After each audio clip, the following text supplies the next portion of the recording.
Present ఉన్న 2 years సెమిస్టర్స్‌కి అసలు ఎన్ని సెమిస్టర్స్ కండక్ట్ చేస్తారు? అలాగే మనకి ఫైనల్‌లో ఉండే ప్రాక్టికల్స్ కానివ్వండి, ప్రాజెక్ట్ లేకపోతే వర్క్ అది. ప్రాజెక్ట్ వర్క్ అవును. ఉంటుంది. సో, ప్రాజెక్ట్ వర్క్ గురించి కానివ్వండి, సబ్జెక్ట్స్ గురించి ఎక్స్‌ప్లెయిన్ ఓకే. చేయండి సార్. యాహ్!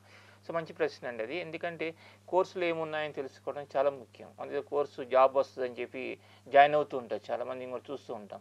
ఈ కోర్స్ చేస్తే నాకు జాబ్ వచ్చేసిద్ది అనుకోని. జాబ్ అలా రాదు. యాక్చువల్లీ మనం ఆ కోర్స్‌లో కంటెంట్ మెయిన్ చూడాలి. ఇండస్ట్రీ డిమాండ్స్ ఏమన్నా చెక్ చేసుకోవాలి. అంటే యాజ్ స్టూడెంట్‌గా ఉన్నప్పుడు మనకి ఇండస్ట్రీ డిమాండ్స్ ఏముంటాయి చాలా తక్కువ మంది తెలిసిద్ది కాబట్టి the responsibility of the college professor అతనికి చెప్పాలి. ప్రొఫెసర్‌గా మేము అన్నీ ఎక్స్‌ప్లెయిన్ చేస్తుంటాం విద్యార్థులకి. ఈ 4 సెమిస్టర్స్ కోర్స్‌లో most of the first semester నుంచి చూస్తే గనక అడ్వాన్స్ సబ్జెక్ట్సే స్టార్ట్ అవుతున్నాయి.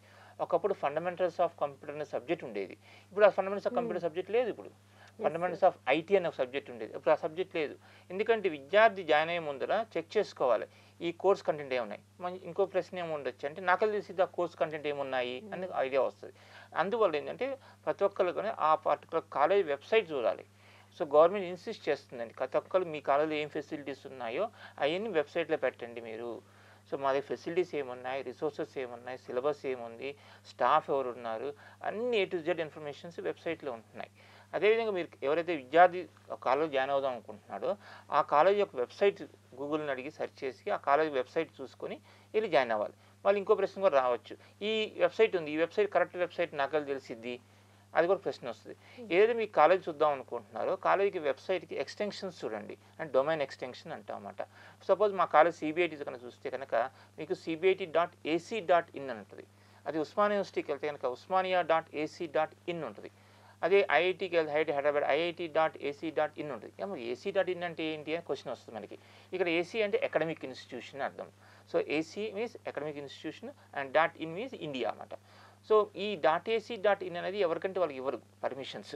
మన కామ్ వెబ్‌సైట్ కానీ మనం ఓపెన్ చేసుకోవచ్చండి. వితిన్ 1 అవర్ మనం కామ్ వెబ్‌సైట్ ఓపెన్ చేసేయొచ్చు.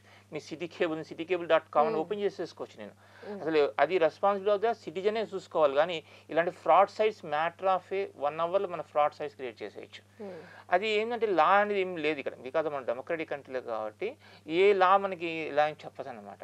సో, మనకి ఏ ఇన్‌స్టిట్యూట్‌కెళ్ళినా గానీ, ఈ ఇన్‌స్టిట్యూట్ కరెక్ట్ వెబ్‌సైట్ తెలియాలి అంటే గనక ఆ .ac.in ఉందైతే ఓహ్! ఇది కరెక్ట్ సైటు. cbi.ac.in ఓహ్! ఇది కరెక్ట్ సైట్. హ్మ్. ఈ .ac.in కావాలంటే మనకి ఈఆర్‌నెట్ అని సెంట్రల్ గవర్నమెంట్ ఆర్గనైజేషన్ ఉంటుంది మనకి. వాళ్ళకి అప్లై చేస్తే వాళ్ళ యొక్క మనకి ఎఫిలియేషన్స్ ఇది ఏసీటీ ఎఫిలియేషన్స్ గానీ, ఉస్మానియా యూనివర్సిటీ ఎఫిలియేషన్స్ గానీ ఇయన్నీ వెరిఫై చేసిన తర్వాత వాళ్ళు పర్మిషన్ ఇస్తారన్నమాట.